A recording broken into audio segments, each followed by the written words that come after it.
You have no idea how much I hate you." The words cracked through the quiet living room like a gunshot in a sealed room. Martha froze, coffee cup in hand. The hot liquid trembled, but didn't spill, her fingers gripping the porcelain as if it were the last solid thing in a world collapsing beneath her. Before her stood her daughter, Lisa, eyes flooded with furious tears, lips quivering with suppressed pain. And in her voice, there was no doubt. This wasn't a tantrum. It was a verdict. "I know," Martha said softly. "And I'm still asking you to stay." But Lisa was already turning toward the door. Over her shoulder hung a worn-out tote bag. In her hand, the keys to her Toyota idling at the porch. Outside, a light November rain fell, turning the driveway into a gray ribbon vanishing into nowhere. Martha watched her daughter walk away and felt something inside her shatter, not her heart. That had gone quiet long ago. It was hope. It had all started with lunch. A regular Sunday lunch, the kind they'd shared every week for 13 years, ever since her husband passed. Lisa would arrive with her husband and kids, Martha would bake an apple pie and a chicken casserole, and the house would smell of cinnamon and home. But today, the air carried a different scent, sharp, metallic, like the moments before a storm. "Mom, you moved my photos in the album again," Lisa said the moment she crossed the threshold. She hadn't taken off her coat, hadn't kissed her mother's cheek, hadn't asked how she was.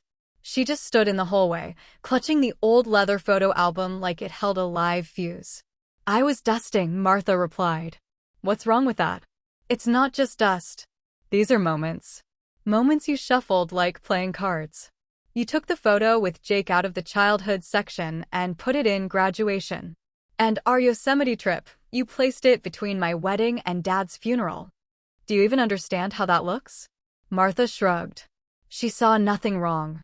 Everything was neat, clean, in chronological order, at least, as she understood it. But Lisa was already shaking. "You control everything, Mom. You always have. And now that I'm grown, you're still reaching into my memories like I don't get to decide what matters to me." "I was just dusting," Martha repeated, though her voice cracked. "No," Lisa whispered. "You're making the world spin around you again." Martha was old school. Born in a small town in Ohio, married at 22, had Lisa at 24. She lived by rules. Mornings began with coffee, days with work at the library, evenings with dinner at 6:30. She believed in order, discipline, and that love wasn't words, it was action. Diapers, homework, dinner, bedtime. She did it all. Even when her husband left for another woman, she held firm. Even when Lisa rebelled as a teenager and didn't speak to her for a week, she waited. Even when Lisa married a man Martha considered too soft, too indecisive, she stayed silent. But now, something had finally broken for good. After Lisa left, Martha sat in the living room for a long time. The clock on the mantel ticked like footsteps on a scaffold. She remembered Lisa's first "Mama," the day she came home with a failing math grade and sobbed into her arms, the way she stood at the altar in a white dress with trembling lips. And all of it hers. All of it, her labor, her sacrifice, her love. And now she was told she destroyed it all by rearranging a few photographs? She rose, walked to the bookshelf, and pulled out that same album. Opened it to the first page, Lisa with her father on a Florida beach, 1989. Her laughter, Lisa's wonder, sand on their cheeks. She turned the page, graduation, 2003. Lisa in a black dress, Jake, her childhood best friend, beside her a rose pinned to his lapel. And here was Yosemite, Lisa, Jake, Martha, and her husband, still alive, still laughing. Then the next page, the funeral. A black and white shot of the casket. Gray faces. Hollow eyes. Martha snapped the album shut. And then it hit her. The next day, she called Jake. He still lived in town, though they'd barely spoken in years. Lisa had drifted from him too, not from anger, just life pulling them in different directions. But Jake had always seen everything. He knew how Lisa cried in 5th grade when boys teased her for her red hair. He knew about her first kiss in high school, and how she'd run to him afterward, shouting he was sticky. He knew her fear of leaving for college. and he knew how much she resented her mother invading her personal space. "Hi, Jake," Martha said, forcing her voice steady. "I need a favor." He agreed to come. They met at the corner cafe, the same one where Lisa first drank black coffee at 16.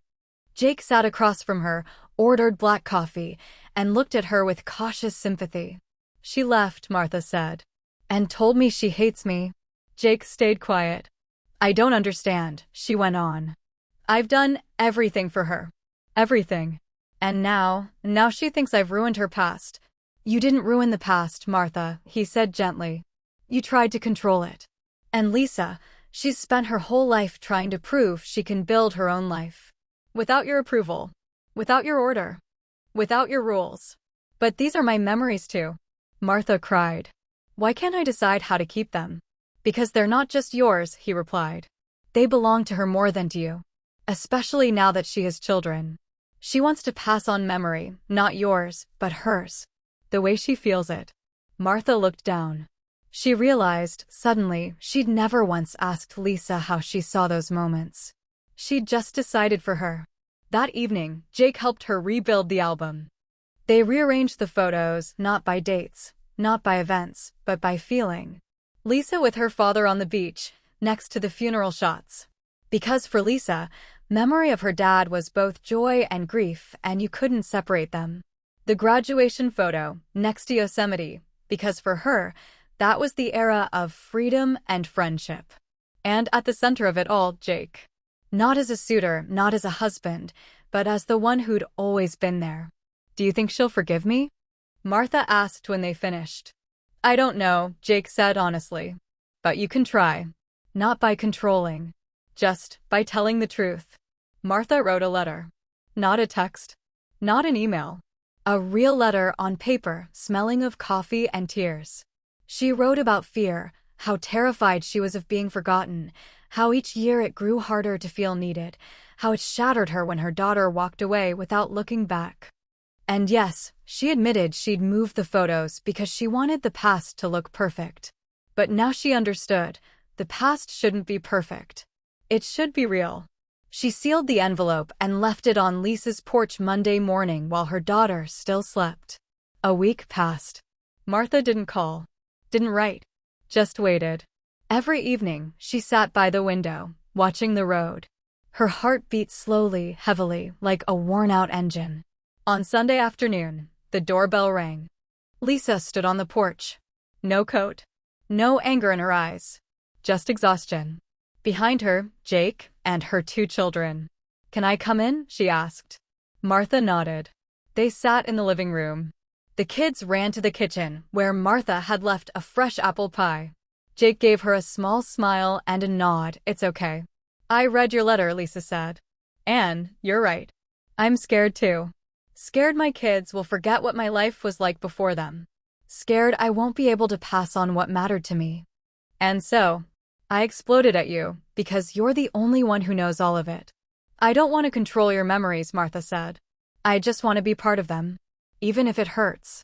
Lisa reached across the table and took her hand. "Stay part of them. Just ask me next time."